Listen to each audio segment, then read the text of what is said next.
But he alone discerned that screened attack. He alone, Ashwapati alone here. In the case of Sita, Rama alone could discern that, nobody else, you see, nobody else is seeing. He alone discerned that. See, he uses the word discern, that discernment, that perception is there, the spiritual perception is there. Here, the element is of a spiritual perception.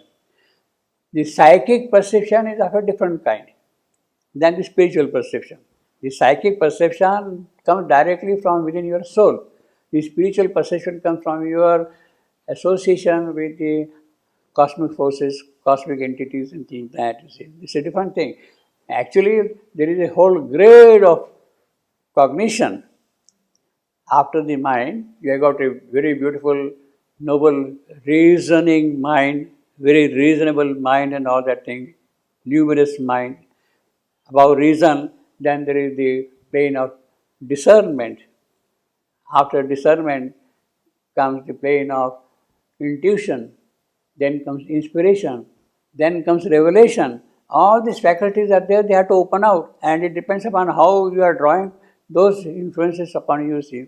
But he alone discerned that screen attack. Now, I told you last time, what is it that made him discern that thing?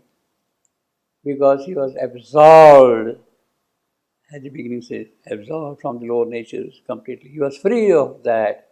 And it is that which gave him the discernment, true discernment.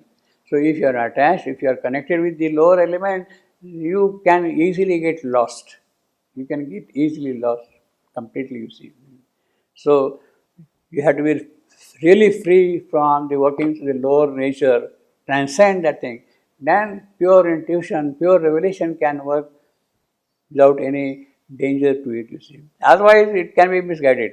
Suppose you might be getting the intuition, but then your heart will start interpreting it this way or that way, gone. Then gone completely, you see. A veil upon the invasion lay, a force was there that hid its dreadful stem. All was belied, yet thought itself the truth. All was belied, but then it was insisting that I am the truth, I am the truth, I am the truth, you see. All were beset, but knew not of the sea that there is something around it is completely. For none could see the authors of their fall, of their fall. Now, none could see their, none is of course a singular, there is a plural, so that stands for authors. Authors of their fall, you don't know. None can also be used sometimes as a plural that way, but it is none could see authors of their fall. Then there is a paragraph. That square means paragraph, a small break. Paragraph is in. On the left hand side there is a square there, no? Aware of some dark wisdom still withheld, that was the seal and warrant of his strength. Aware of some dark wisdom still withheld, kept quiet behind it. That was the seal and warrant of this strength, of that dark wisdom, strength of that dark wisdom. Seal and warrant of that dark wisdom. He followed the track of dim, tremendous steps, returning to the night from which they came. Returning to the night from which they came. Who came? From where? And where are they going? The track of tremendous steps are coming from the night and are going back to the night. Tremendous steps returning to the night from which they came. These tremendous steps, dark steps, they came from the night and they are going back to the night again. In other words, they are there for a certain function, kind of a commerce is done, they do their work and go back to the night. They go back to the night, you see. Very dangerous kind of. So this is what I got, you see. Returning to the night from which they came, these steps. Well, that is what we always, I mean, that famous story is there. the cave of a lion, you see only footsteps entering into the cave of the lion, but no return steps. See, like that, you see. But here they go back also, you see. A tract he reached, unbuilt and owned by none. Now, this is very complex kind of a construction. Unbuilt and owned by none. Unbuilt. What can be unbuilt? Unbuilt here actually means that it has been always there. It was not built, it has been always there. Therefore, it is not built. It is not that you build something and then say it is here. It has been there always. Therefore, unbuilt. And owned by none, that we can understand. But unbuilt is a very different kind of a use. And unbuilt means you have got a house already there permanently right from the beginning, from the very origin of things. Nobody has built it. In that sense. Unbuilt does not mean that remove the building. It does not mean in that sense at all, you see. How does he translate that? Unbuilt? Bare. Same. Bare. No, not unbuilt. He put something very strange. That bare, nude. A nude area. But unbuilt means it has been permanently there. It has no origin. It has no origin. It has been there always, so to say. It has been kind of. It is there. That's all. Like inconscious. Inconscious is not built. It is unbuilt. It is there. In that sense, you see. A tract he reached, unbuilt and owned by none. There all could enter, but none stay for long. Well, all could enter, but stay for long. There all could enter. There all I am could end. I am ter, but prig. None stay spondy for long. I am. It's absolutely practically monosyllabic line. There all could enter, but none could stay for long. And it's quite musical line also. It was a no man's land of evil air, a crowded neighborhood without one home. Crowded neighborhood without one home. See, very beautiful oxymoron also. See, crowded neighborhood. All these things that. Now, it was no man's land of evil air, a crowded neighborhood without one home. Means there was no habitation at all. Well, no man's land means there is nobody there around, crowded home. A borderland between the world and hell. So that is no man's land. Now, no man's land, that is the famous description of World War One. World War One, First World War. First World War. You got trenches, one after the other trenches, and then the space between the two trenches is a no man's land. You can walk in there. In France, you have got that. What is that place called? Rouge Fort. What do you want to say in English? In France, there is a place. Let me see if I got something. Il y a une place en France. Oui. Rouge, quelque chose. Verdun. Verdun.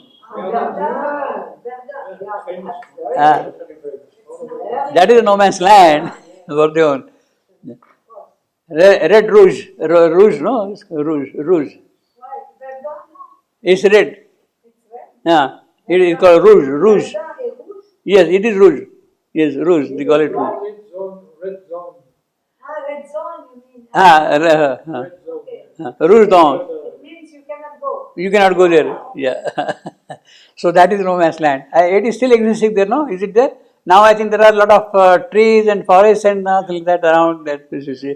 But otherwise it was full of poison and dangerous instruments and that kind of a thing in those days. That is, yeah, yeah. But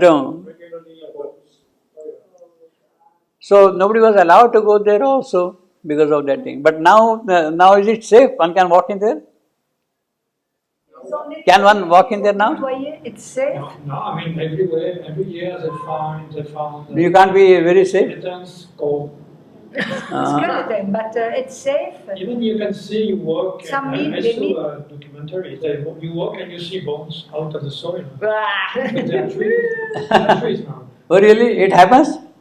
and you can visit. But it is red zone. Yeah, okay. Very special place. Yeah. But it's a fairly large area, I was told. It's very big. Yeah, Yeah, it's a very large area, I've seen. it's quite big. Kilometers. Hundreds of kilometers. I don't know. Where is it exactly? South of Paris? Northeast. East of Paris? Yeah, north. Okay. Northeast.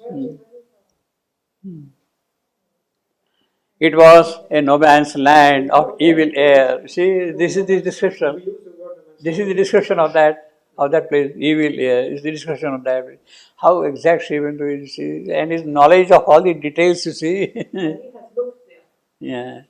A crowded neighborhood without one home, obviously, you see. A borderland between the world and hell. So that is the trench. No man's land, hell, between two trenches, you see.